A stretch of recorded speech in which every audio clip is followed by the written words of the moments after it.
ખેંચ આવે ત્યારે શું કરવું જોઈએ?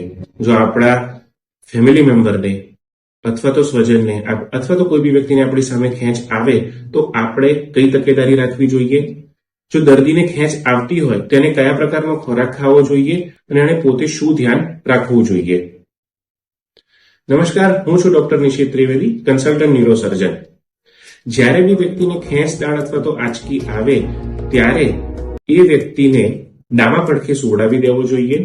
કઈ બી જાતનું પેનિક અથવા તો સ્ટ્રેસ લીધા વિના નજીકની મેડિકલ હેલ્પ માટે, સહાય માટે ફોન કરી દેવો જોઈએ અથવા તો પેશન્ટને નિયર બાય હોસ્પિટલમાં શિફ્ટ કરવો જોઈએ. જ્યારે બત્રીસી બંધાતી હોય ત્યારે બત્રીસી અથવા તો જીભ કચવાઈ ના જાય એ માટે કદી પોતાનો હાથ, આંગળી અથવા તો કોઈ હેવી મેટલ જેમ કે ચમચી વગેરે નાખવી ના જોઈએ. હા, કંઈ કપડું વગેરે હોય તો એ રાખી શકો છો.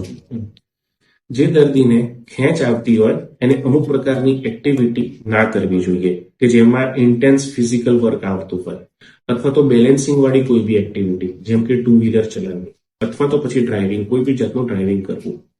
એ સિવાય એવા દર્દીએ નદી, નાળા, તળાવ વગેરેમાં નાહવા ના પડવું જોઈએ કારણ કે ડ્રાઉનિંગ એટલે કે ડૂબવાની સંભાવનાઓ વધી જતી હોય છે.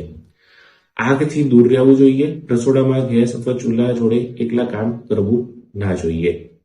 જનરલી જ્યારે બી સ્ટ્રેસ હોય અથવા તો ઉજાગરો હોય અથવા તો લાઉડ નોઇઝ અથવા તો તીવ્ર પ્રકાશ આંખમાં જતો હોય તો એવા સંજોગોમાં એ ખેંચ આવવાની શક્યતાઓ વધી જતી હોય છે. તો એવા બધા પરિબળોથી દૂર રહેવું જોઈએ. અને દર્દીએ ખાસ તો ડાયટમાં એટલે કે ખોરાકમાં કીટો ડાયટનું સેવન કરવું જોઈએ. કીટો ડાયટ યોગ પ્રાણાયામથી ખેંચ આવવાની શક્યતાઓ ઘટાડી શકાય છે. ખેંચના એક્ઝેક્ટ નિદાન અને એની સારવાર માટે જોઈશું આપણે આવતા ઘડીએ.